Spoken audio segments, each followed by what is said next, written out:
did you know you want to go to tier 1 early on, or did you just like one day you decided, hey, there's a next level? I honestly didn't know if it was real. Mm. When I first checked into Team 10, and I'd probably say for the first year at Team 10, like I didn't know if it was real.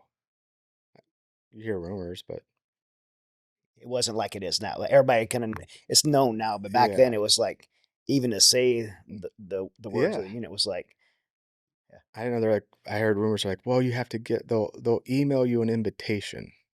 Or not, sorry, not email. They'll mail yeah, email back then. They'll mail you an invitation. It's like, really? Like how, like no idea. And yeah, until probably a year and a half later of like, oh, okay. And so as I found out more about it and got more exposure to actually real people, um, and talking with them and seeing, like, I want to get to that next level. yeah. And DJ and I actually put in our so you do a special request chit through the military at your command and say, hey, I want to screen for development group. They approve you, disapprove you, whichever decision it is. Whose decision is it Ultimately, like the CO of of your? Team 10, yeah, Yeah, because it's like you're sort of a representation of the command, and they're not just going to let challenging, maybe less mature people go and be embarrassing. Um, it was something you and DJ decided together. Like you guys had a yeah, conversation, like, hey, let's go do this. I want to do it together with you. I mean, we're best friends, mirroring careers, like paralleling the same platoon. He had different responsibilities. I had different responsibilities. And yeah, we were like, we're gonna screen, and we wanted to go in 2008, and so we did the request chit to do the screening. Because if your chit gets approved, you get kind of scheduled to do a screening, and from the screening, you get picked up or you don't. So even if your command approves you, you may not screen positive. So we were set up to do that, and in our '07 deployment, they're like, "Hey, why don't you guys stick around for another deployment?" I was like, "You're young. We really need your talent. Make more rank, all that stuff." Like, and DJ and I looked at each other like, "Well, if you stay, I'll stay." All right, let's stay. Yeah. And so then we didn't screen and do that whole process again until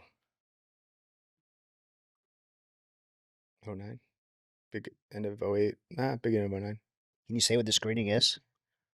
So there's some physical standards you do, push ups, sit ups, pull ups, swims, runs, oral board, kind of go over your record, psych eval, um, and what you don't see is they basically pass your name around everybody too, Mhm. and see if anybody knows At what, the command. yeah, Yeah. at that person or not. And luckily, I had done a deployment with one of those teams the year before I screened, and I took it as like a job interview and auditioned the entire deployment.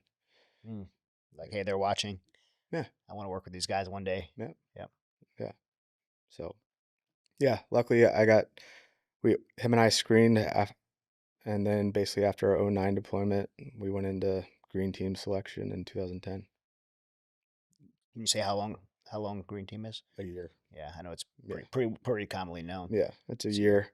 But even then, like, they take probably the top five. Yeah, so you could complete the whole year and then it not take you.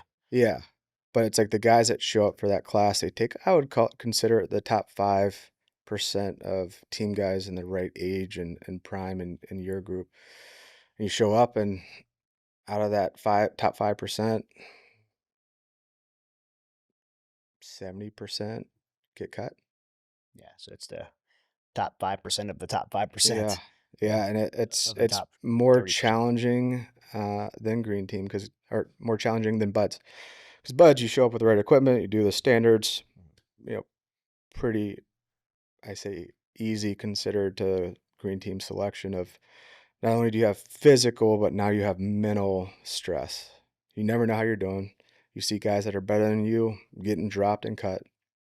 And it's not only mental, physical decision making. You just never know where you sit. Mhm. And like, am I gonna make it? Am I not? And two, it's a huge chance of failure. Mhm. Because if you're gonna be one of those guys that gets cut out of green team and selection, you come back to like, oh, that guy got dropped. Mhm. Like, it's almost one of those things. Like it's gonna kill my reputation back. Yeah, Going back like you're to going out of a small pond where you're big fish and going into a much larger ocean as a new fish. yeah. What I don't know if you could talk about this or not, but I know the squadron chiefs have a big say in who gets picked at the very end, right? Like they're kind of they're kind of watching the whole time and evaluating, and they're looking at needs in their team. I know at the unit, you could try out, you could go do the long walk of the unit 1 month, and they'll take a certain group of people that month, and then 6 months later, they could take a different group of people because of who's selecting and what the needs are at the command at the time. Is it? I'll say there's certain levels of leadership and experience from all of the teams there that are actively watching.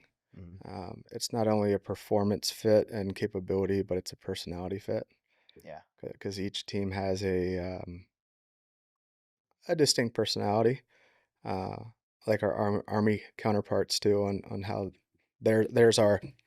Um, but yeah, so it's not only a performance capability fit, but the personality to fit yeah. the team. Every there's different squadrons there to do different things. Is there? Are you getting picked for your skill set, your ability to fit in that team, and what in that squadron and what that squadron specifically does? Like for example, like Black Squadron, obviously is a different skill set than Red Squadron. Are they picking like you based on your, or are they going to train you for what you need to be able to do? I mean, I look at it as any team, from SWAT to SEAL team.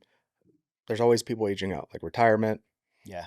next level jobs, pay, responsibilities. So like it's not as fast over there, and the turnover and kind of promotions and levels, but it's like every team is required to have certain assets and skills, and it's like bring on a new employee, like you're going to provide them with the assets and training and longevity of what the team needs.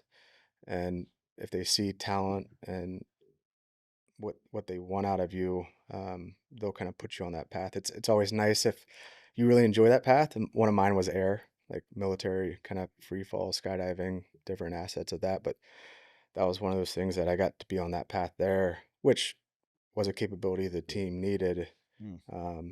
because the old one was aging out and everything. So they really give you great training and opportunity and funding, um, but the expectations, accountability. Zero fail kind of policy. Yeah. Yeah. I mean, yeah, the accountability, but it was great. The culture, I mean, that was very black and white. You're going to perform and be 100% every time when you show up, zero mistakes, or you're gone.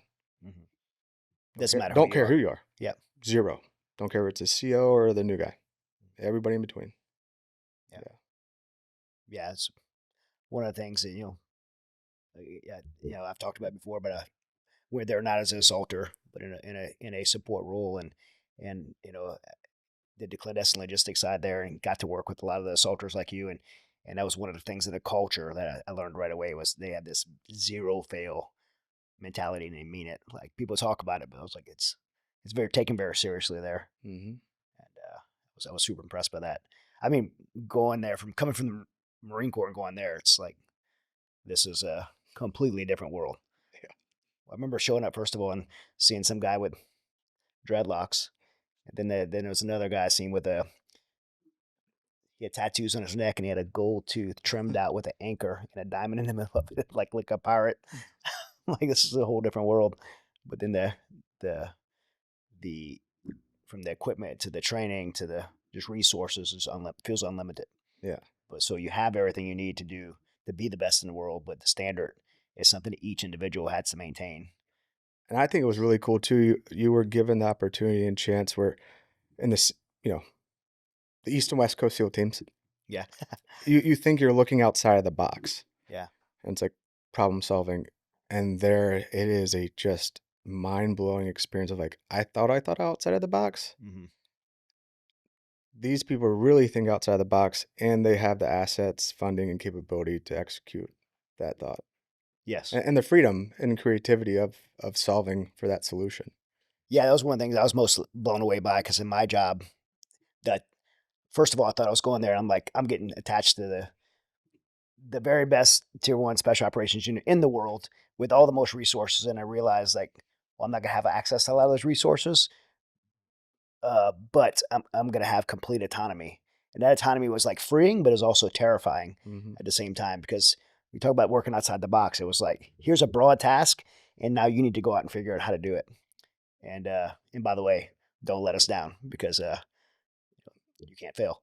And Yeah. it was like completely freeing, but this tremendous weight to do the job. Yeah, when you realize the eyes on you go from the 3-star, 4-star Joint Chief to the President and Congress, and the sensitivities of public relations rely on those decisions, you better have your shit together. Yeah, yeah. What's an important job? Very important job. So when a guy gets selected, finishes green team, they're deployable right away. Mhm. And you're going from now you went from East Coast West Coast team, a year of training, and now you're going to go into combat uh, with the premier Yeah, when I special operations graduated, unit in the world. selection, what was it, 2 months later, I went on deployment, first deployment with that team. And you're a new guy again, Yeah, you gotta prove yourself, and you're definitely on a probation period. Just because you made it through doesn't mean that you made it. You gotta pay attention every day, but yeah, 2 months later, deployed and, um, got that experience, but there's guys where they've literally finished selection, maybe just checked in a week, and we gotta go do something, and those guys are part of it and executed it flawlessly. It's like, this is a direct example of not only the selection, but the training behind it. It's like, they might have gotten a week of training, like, with the squadron and rolled right into a super sensitive thing we had to do and execute it flawlessly.